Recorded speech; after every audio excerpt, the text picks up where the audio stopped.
Hello everyone and welcome to our video. Today our project is going to be about business decisions within the student transport system at Stanford College.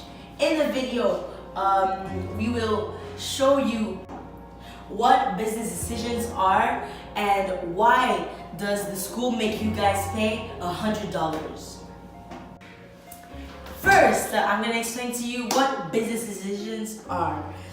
So the first phase of a decision would be the observation, which is you figure out what will you do, and then second one would be the classification. So you gather all your information and you classify it by sections, and then you have the definition, which is what causes what to happen.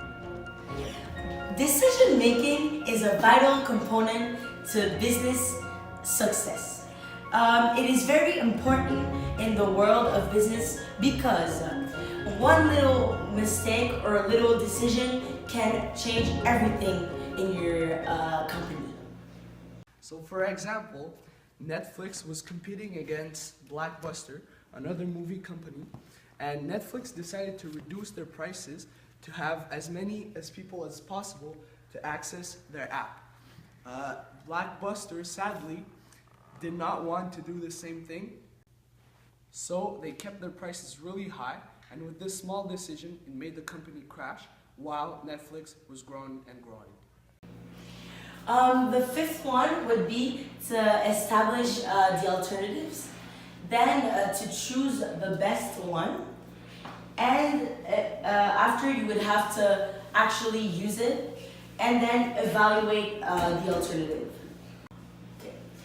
So now I'm going to try to explain to you this graph right here. So the first phase would be to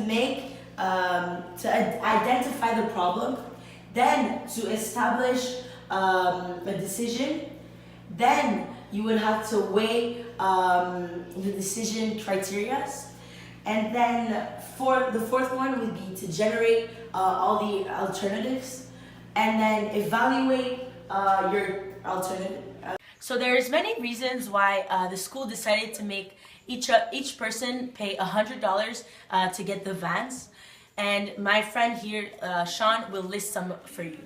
So the first one, operations and services like gas and parts, so like parts of the vehicle. The second one would be insurance, so like license and the permits. The third, internal maintenance salary. Fourth, internal maintenance fringe benefits. Fifth, internal maintenance work company. Sixth, internal maintenance group insurance. The seventh would be the wages. Eighth, workman compensation. 9, driver expenses. 10, pension plan. 11, group insurance. So all of this in total cost $200,000.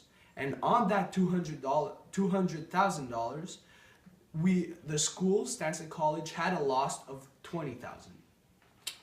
That is why the school had to go through all this process of business decision to get to the point where they have to make everyone pay $100 for the service of vans.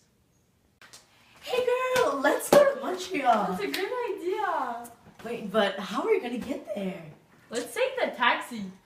It's a bit expensive. Maybe the bus? Or The van. yeah, the school van. Yeah! Me and my friend Catherine decided that we were going to choose the school vans because of the following reasons.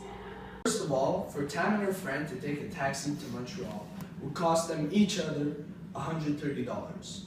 And for the fact that you don't know with who you're really driving with, whether you're in security or not, so you might take another option. You will enjoy this video and learn many things from it. So let's have a small quiz on it. If you and your friend want to go to Montreal, which way you want to choose to go there? A. Taxi. B. Bus. C. School van.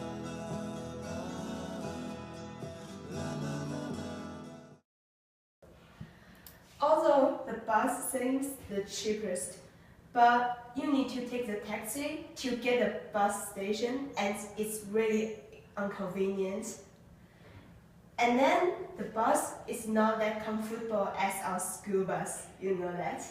And you need to meet many strangers on the bus. But if you take a school van, first of all, it's a service that school provides for you, and it's a really big bus, and you can enjoy your way on the bus. And you can also talk with your friends on the bus. And the school can ensure your safety during the way. The decision-making under risky conditions involves computation of expected values for each strategy. The strategy which has the highest expected value is chosen by the decision maker. When two or more strategies display the same expected values, then the decision is made based on the degree of risk involved in both the strategies. Degree of risk indicates the extent to which the payoff of a strategy deviated from the expected value. The degree of risk can be calculated with the help of the spread or variation in the probability distribution. And a precise measurement of risk is provided by a standard deviation. Decision-making is a process of making choices by identifying a decision, gathering information, and assessing alternative resolutions. Using a step-by-step decision-making process can help you make more deliberate, thoughtful decisions by organizing relevant information and defining alternatives. This approach increases the chances that you will choose the most satisfying alternative possible. You realize that you need to make a decision. Try to clearly define the nature of the decision you must make. The first step is very important. Well, after you made your goals, the second step is gather relevant information.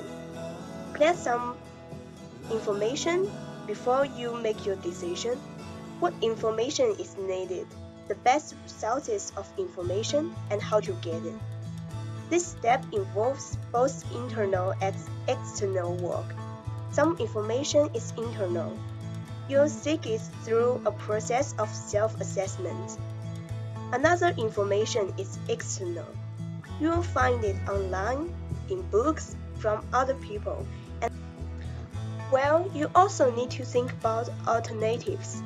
As you collect information, you will probably identify several possible paths of action or alternatives. You can also use your imagination and additional information to construct new alternatives. In this step, you will list all possible and desirable alternatives. Then draw on your information and emotions to imagine what it would be like if you carried out each of the alternatives to the end. Evaluate whether the need identified in the step 1 could be solved through the use of each alternative. As you go through this difficult internal process, you'll begin to favor certain alternatives, those that seem to have a higher potential for reaching your goal. Finally, place the alternatives in a priority order, based upon your own value system. Once you have weighted all the evidence, you are ready to select the alternative that seems to be the best one for you. You may even choose a combination of alternatives. Your choice in step 5 may very likely be the same or similar to the alternative you place at the top of your list. Well, finally, don't forget to review your decision and the consequences. In this final step, consider the results of your decision and evaluate whether or resolve the need you identified in step 1. If the decision has not met the identified need, you may want to repeat certain steps of the process to make a new decision. For example, you might want to gather more detailed or somewhat different information or explore additional alternatives.